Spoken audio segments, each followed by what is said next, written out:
Have you ever wondered what it'd be like to see your head used as a vase? That really sounds horribly unpleasant. Not really. Head mugs, 21st century interior decoration or ancient South American material cultural thing? That's too many words. It's a bit Hannibal Lecter, isn't it? It's also... Have you ever wanted to be painted like one of Jack's French girls? Hi, I'm Will Saris, and I'm a voice actor. No, you're not. Oh, I quit. I quit. I don't know how to get this working. I don't. I think just start talking about the head. It's right there. It's a pothead.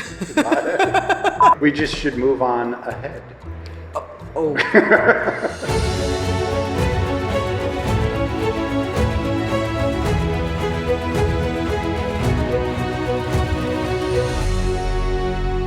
Welcome to Curious People Wanted. I'm Dr. Daryn Reyman-Lock, curator of the Barnum Museum. I'm going to be telling you about a really old form of portraiture today. We will be going back to South America and back to a time before the Incan civilization had coalesced. If you stay with me to the end, I am sure the filmmakers will give you some more bloopers of me not being able to string a sentence together or otherwise make me look ridiculous. Thanks in advance, Will. When we think of portraiture, I think there's a tendency to think of paintings like those of the kings and queens of England, any of Henry VIII's 6 wives with their heads attached, and even some that are famous but whose sitter is unnamed, like the Mona Lisa or the girl with the pearl earring. And we should also give a nod to the epic and haunted portrait of Vigo the Carpathian. But all of that would really be a one-dimensional acknowledgement of artistic forms of portraiture. And yes, I realize I made a pun there. Portraiture as an art form is actually pretty old. It goes back to at least ancient Egypt, about 5,000 years ago, and maybe even earlier. But in general, portraiture was used as a means to show wealth, importance, power, taste, and even things like virtue and beauty. In the late medieval and early Renaissance periods, people belonging to the upper classes sometimes only saw a portrait of the person they were to marry before the actual wedding day. As portraits were often used as a means to flatter, I know Francisco Goya and William Hogarth probably never got that memo. There were probably quite a few brides or grooms that were unpleasantly surprised at their wedding. The art of portraiture is not confined to paintings, but could be done with photography, sculpture, drawings, etc. In the 19th century, it was even popular to have cabinet plates, which were really fine pieces of porcelain that showed members of royal families like Napoleon, Josephine, etc. And that's all fine and good for European countries and historic artifacts, but what about in the Americas? European cultural forms were not norms here until after world exploration began to touch American shores in the 15th and 16th century. And as a result, we can hardly say things like portraits of leaders or affluent people in the community were hanging on the walls of temples and mud brick huts before then, let alone in the realistic or European styles.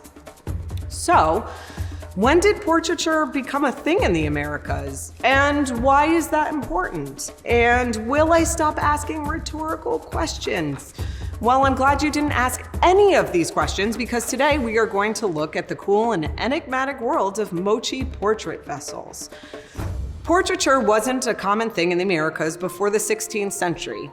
But there are some instances where we do see exploration of the art form prior to that time, particularly along the northern coast and valleys of Peru, where the Moche civilization were established.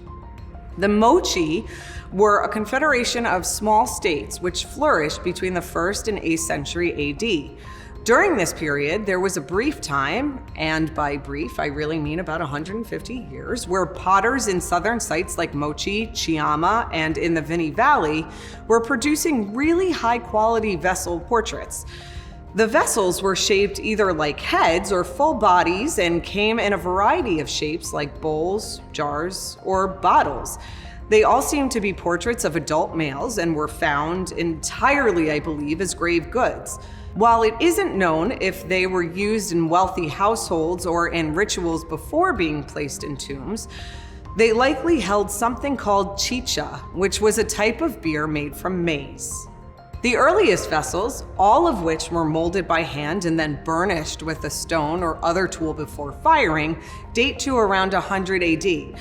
But these were not as realistic as those produced in the 4th to mid-6th century. These later ones were mold-made, painted with red and cream slip, and really paid close attention to detail. They had headdresses, ear ornaments, and other personal adornment items. Physically, they showed people with fleshy cheeks or furrowed brows, and even went so far as depicting physical or medical conditions like blindness and scarring. There are even a series of vessels that appear to be the same person at different points in his life. Because of this, they are believed to be depictions of real, actual people. And if this is the case, that's pretty cool because they are physical records of important members of a community from a time and a place that didn't produce a written history.